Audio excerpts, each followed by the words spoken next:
Ladies and gentlemen, the newly redesigned 10th Gen iPad has officially made its way to the studio, and I'm actually really excited for this thing. Now featuring a 10.9-inch liquid retina display that got away of those hideous bezels the prior 9th Gen had with the home button, it kinda sorta resembles the iPad Air in a way. Both the new 10th Gen and Air feature the same display size, but the Air one-ups the new 10th Gen both in features and chipset. But here's the thing, the 9th Gen iPad, the one with the home button, it's still available directly through Apple. So now the iPad lineup is just as confusing as ever. No worries though, you came to the right place, as I will be featuring a battery drain test plus a buyer's guide before the holiday rush, so that you got the scoop on everything you need to know before buying. So guys, you already know what you have to do. Subscribe to not miss out on that, but I don't want to waste too much time. We have a lot to talk about here. So let's go ahead and hop right into a quick unboxing.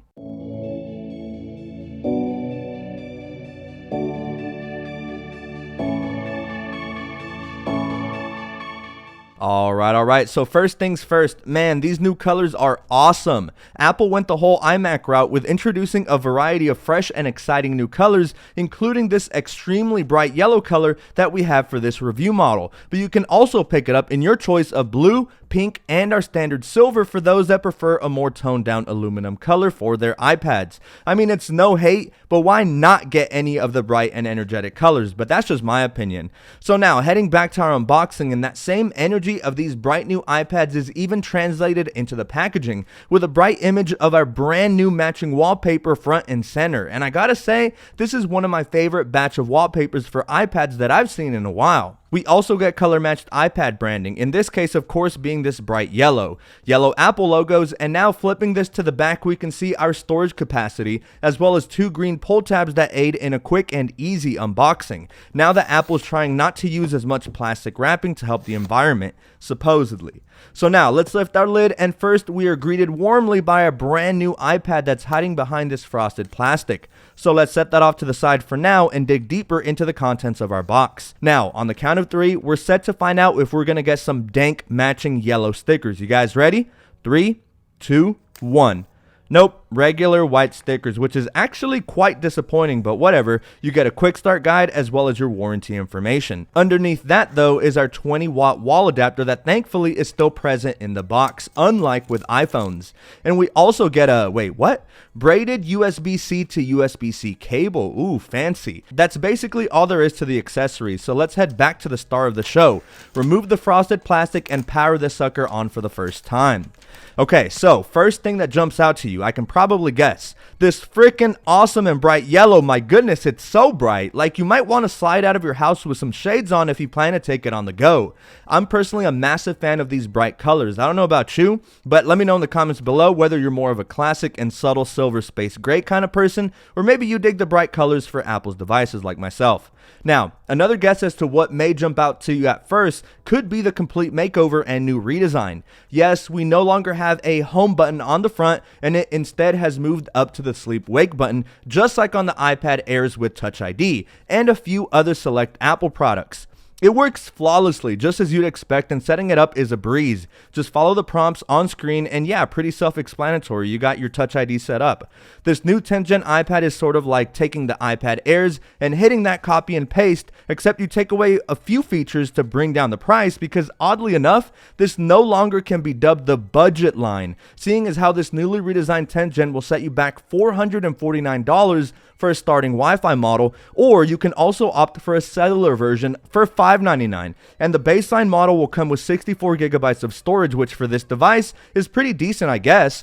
But for $150 more, you can upgrade to a 256 gigabyte SSD. And like, that's the thing, this now makes a weird buffer among the iPad line, because I don't know, I just have a lot of questions about this iPad, like for real. So by that, first off, let me start off with this. Apple Pencil support is easily my biggest frustration. For a company that prides themselves in smart design, this is just flat out dumb. So bombshell, the 10th Gen iPad does not support the 2nd Gen Apple Pencil. So if you want to be able to draw, take notes, and more, you will have to purchase the 1st Gen Apple Pencil, and here's where my real issue arises.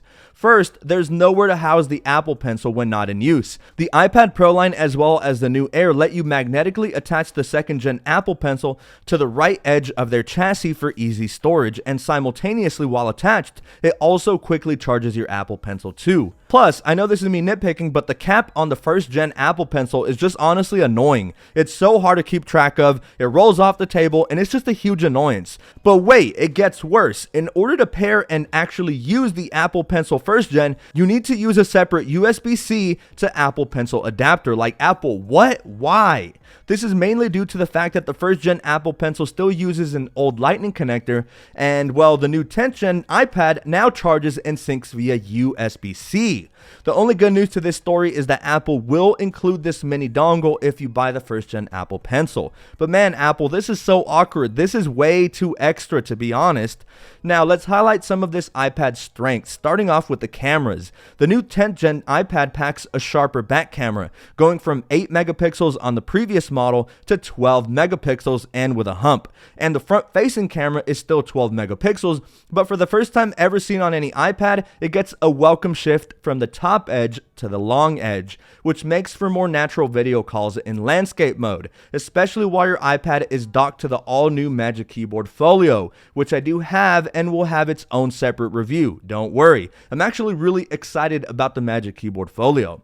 There's not much to say about the front and back cameras. I'm sure most people probably won't rely on the 10th gen iPad for most of their photography. I mean, sure, there may be some people who take the occasional photo or video on it, and rest assured, most images turn out just fine. It only starts lacking in low light conditions, and you can forget about night mode on the iPad 2022 10th gen because there isn't one. There's also no flash module either, but then again, neither does the iPad Air 5th gen. Apple enlarged the display from a 10.2-inch display to a 10.9-inch Liquid Retina display, and it's good, but it won't blow you away. For basic stuff like watching Netflix or Hulu, colors are rich and the all-screen display is a welcome addition. Apple claims it to have a maximum brightness of up to 500 nits, so it most definitely isn't the brightest, so in some outdoor conditions, the glare from the sun may cause you some frustration. The display is relatively unchanged from the prior generation, as we still feature the same pixel density of 264 ppi, same as the last generation, so it's an okay display, just good enough for the basics, but certainly I wouldn't rely on it for accurate photo editing, say like on Photoshop,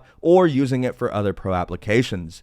So most of our new stuff is on the exterior, right? Such as the redesign, landscape camera, bright new colors, smart connector, USB-C, but what about the improvements under the hood? Well, we now see the speedier A14 on the new 10th gen, a decent upgrade from the A13 that was previously found on the 9th gen. This chip will be plenty fast for normal usage. Even playing games on the new 10th gen feels more fluid, not to mention way more immersive now that the bezels have been slimmed down considerably. Over on Geekbench 5, which measures overall performance, the iPad 10th gen scored 1563 on single core, while the 9th gen came in slightly behind at 1328. While on multi-core, the differences are much more apparent, with the A14 10th gen scoring 3985, while the prior model scores 3322. This means you can expect better fluidity across the OS, while multitasking, and just overall better snappiness. I was also curious to see some benchmarks for gaming, so I did just that. I ran Geekbench's metal test, and not a surprise, the A14 fared significantly better here, scoring a pretty decent 12,287, while the 9th gen iPad with the home button came in at 7,181. So if you're into mobile gaming on iPads, the 10th gen offers a pretty enticing offer. Overall, the 10th gen does show sizable improvements to processing speed and overall fluidity, so it gets a big thumbs up from me in the performance department. It is worth noting that the new iPad's USB-C port only offers USB 2.0 data transfer speeds and tops out at around 480 megabytes per second. Just wanted to throw that out there for anyone who finds that kind of information useful. And lastly, let's discuss battery real quick, as Apple claims it should give you roughly the same amount of battery as compared to the last generation. But over here on TheJuan&Only, we don't just take Tim Apple's word for it. So bear with me, as my infamous drain test will come to the brand new 10th gen very soon. I'm planning on starting production for it as early as this upcoming week. So make sure you're subscribed to the channel, because this is going to be a slugfest. We'll have 6 different combatants, so you won't want to miss it. So overall, what's my verdict? Look, it's a weird one here because it falls right in between the still available 9th gen and like the Air and Minis. For just a little more, you can opt for the Air, which sure has the same screen size, but comes with Apple Pencil 2 support, the M1 chip, a fully laminated display because amazingly, the 10th gen iPad's display is technically inferior since there's a tiny gap in between the glass and display, and the 10th gen lacks an anti-reflective coating. Yes, it is more modern looking with the bezels being squeezed a sizable bit, but the annoyance of the whole thing with the Apple Pencil 1 is just flat out embarrassing in my opinion, especially if you recharge your Apple Pencil regularly, say for instance if you take notes every single day. I think Apple did something right here though, especially with the landscape front camera. I can definitely see the next generation of Airs and Minis start implementing that, but come to think of it, kind of weird that the Pro models didn't get that same luxury. And those are the pros, you know what I mean? In any case, I think it's a decent value, but to get the most out of it, you'll definitely want to pair it up with Apple's brand new Smart Keyboard Folio plus Apple Pencil 1. And don't forget that adapter for $9. It's just, I don't know, I hate that. But in doing so, you now throw in an additional $350 or so into the mix, adding to the already pricey starting price of $449. In a way, Apple's marketing team is wise to leave the 9th gen in the lineup, as it very much is the budget model made for those casuals that simply want an iPad to watch Netflix and play the occasional game or two. The 9th gen is still available online and in Apple stores with a starting price of $329, and for education it's even lower at $299.